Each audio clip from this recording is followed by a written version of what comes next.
का नॉलेज भूमि के एक और बहुत ही मजेदार और रहस्यमयी वीडियो में स्वागत है। आज के इस अनसुलझे रहस्य के एपिसोड में मैं आप सभी को एक बहुत ही रहस्यमयी वस्तु के बारे में बताऊंगा, जो कि लगभग 34 साल पहले ढूंढा गया था, पर वो क्या है वो आज तक कोई एक्सप्लेन नहीं कर पाया है। तो ये कहानी है वेनेजुएला के काराकास नाम के जगह की। साल 1986 में एयरपोर्ट के पास वाले हाईवे पर कुछ वर्कर्स काम कर रहे थे। तो काम करने के दौरान ही उन्होंने देखा कि रोड पे एक बहुत ही अजीब सी चीज आ रही है, और इस अजीब सी काली चीज ने लगभग 50 यार्ड का एरिया घेर लिया था।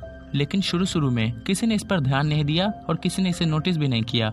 लेकिन कुछ दिनों बाद ये काली चीज लगभग 8 मील के एरिया में फैल गई थी। और इस चीज के बारे में सबसे रहस्यमय बात यह थी कि ये वेदर के चेंजिंग के हिसाब से फैलता या सिकुड़ता था। मतलब गर्म मौसम में ये काली चीज और ज्यादा फैल जाती थी और बड़े एरिया में स्प्रेड हो जाती थी, लेकिन ठंडे मौसम में ये सिकुड़ जाती थी। लेकिन कुछ दिनों बाद इस रोड पे बहुत सारे एक्सीडेंट होने लगे और इस काली चीज पे फिसल के बहुत सारे लोगों की गाड़ी रोड के पार चली जाती थी, जिसके कारण बहुत सारे लोग मारे गए थे। इस काली वस्तु का नाम ला मांचा नेग्रा रखा गया था, जो कि एक स्पेनिश सेंटेंस है और इसका इंग्लिश मीनिंग होता है द ब्लैक स्टेन। और अगले 5 सालों में यानी कि 1991 तक 1800 लोगों ने इस सड़क पर फिसल के अपनी जान गंवा दी और इस सड़क पर बहुत सारे एक्सीडेंट होने लगे। और धीरे धीरे ये काली वस्तु और दूर के एरिया में स्प्रेड हो गई। और इस काली वस्तु के कारण हो रही घटनाओं से वेनेजुएला की सरकार बहुत चिंता में आ गई।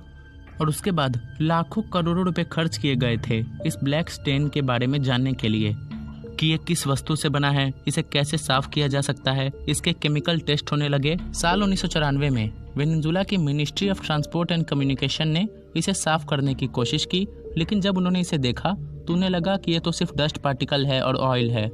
उसके बाद उन्होंने सोचा कि वो काली वस्तु बारिश होने के बाद साफ हो जाएगी, लेकिन बारिश होने के बावजूद उस काली वस्तु को कुछ फर्क नहीं पड़ा।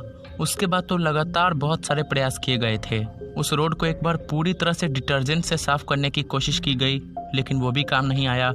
एक बार तो उस रोड के पूरे अपर लेयर को हटा दिया गया था, लेकिन फिर कुछ दिनों बाद वो काली वस्तु वापस वहां पे आ गई। उसके बाद साल 1996 में वेनेजुएला की सरकार ने एक बहुत ही स्पेशल केमिकल मंगवाया जर्मनी से, और उस केमिकल ने उस काली वस्तु को साफ कर दिया।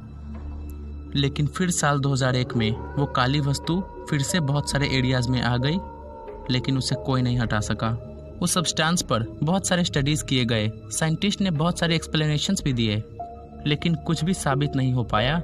और आज तक यानी कि साल 2020 तक कोई नहीं बता पाया है कि वो किस चीज से आया था।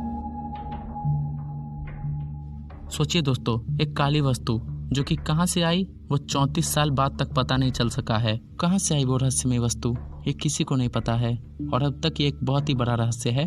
तो यही था आज का अनसुलझा रहस्य। जल्द एक और ऐसी ही बहुत ही इंटरेस्टिंग मजेदार रहस्यमय कहानी के साथ हम मिलेंगे। तब तक बाय। तो जल्द आएंगे एक और वीडियो लेके।